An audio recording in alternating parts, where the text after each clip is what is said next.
당 대표로서 이번 탄핵은 준비 없는 혼란으로 인한 국민과 지지자들의 피해를 막기 위해서 통과되지 않도록 노력하겠습니다. 그런데 대통령의 위헌적인 계엄을 옹호하려는 것이 절대 아닙니다. 최고위원을 시작하겠습니다.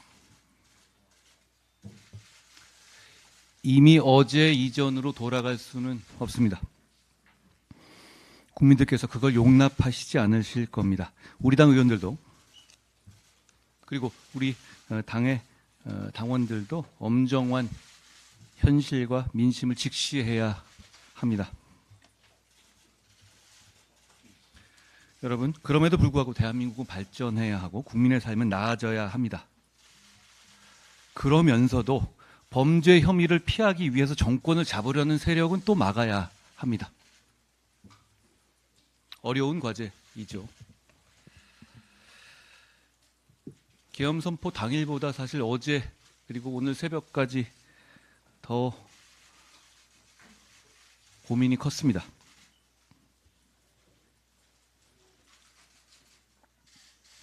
당 대표로서 이번 탄핵은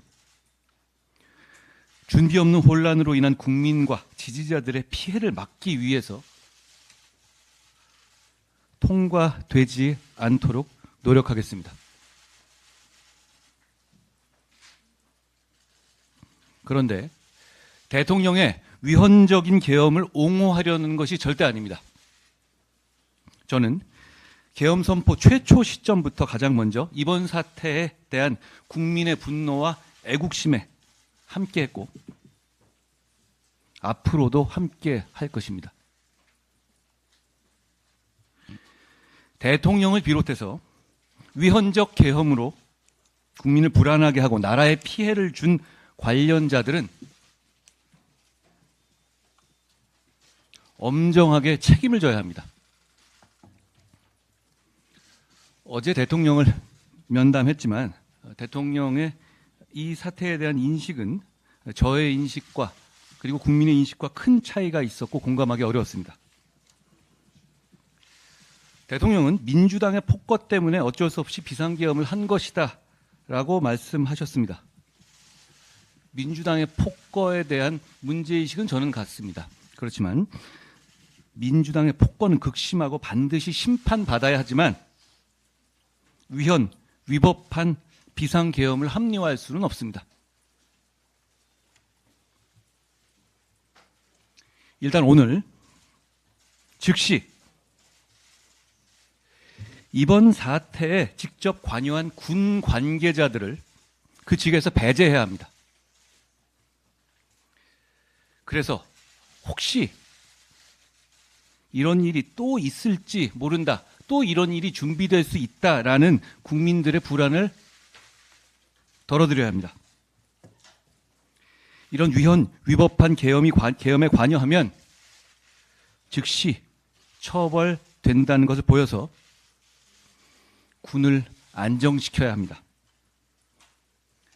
그리고 당대표로서 대통령의 탈당을 다시 한번 요구합니다. 어제 최고위에서도 말씀드렸지만 이번 사태는 자유민주주의 정당인 우리 당의 정신에서 크게 벗어난 것입니다.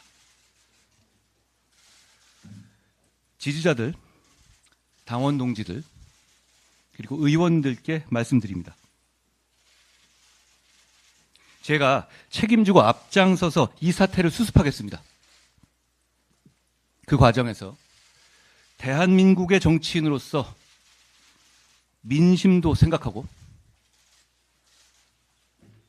보수 정치인으로서 지지자들의 마음도 생각하겠습니다. 저에게 그 임무를 맡겨달라는 말씀을 드립니다. 정말 어려운 과제지만 국민만 바라보고 가겠다는 말씀 드립니다. 한 가지 좀 부차적인 것인데요. 주로 우리 당에서 의총에서 당론이 결정되는데 당대표가 사전에 알지 못하는 경우가 대부분입니다. 앞으로는 당대표에게 의총에서 당론이 결정되기 전에 당대표가 사전에 알아야 할 것이고 당대표가 의견을 낼 기회가 있어야 합니다.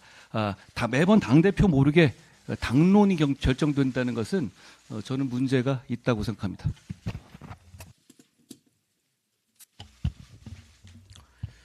네, 지난 이틀여간 대통령의 비상계엄 선포와 해제에 이르기까지 국민들께 큰 충격과 심려를 끼친 데 대해 여당 원내대표로서 국민 여러분께 깊이 사과 말씀드립니다.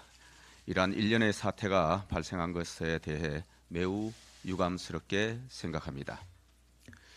윤석열 정부 들어 거대 야당의 23번째 탄핵 소추는 대통령에 대한 탄핵이 되었습니다. 참담한 심정입니다.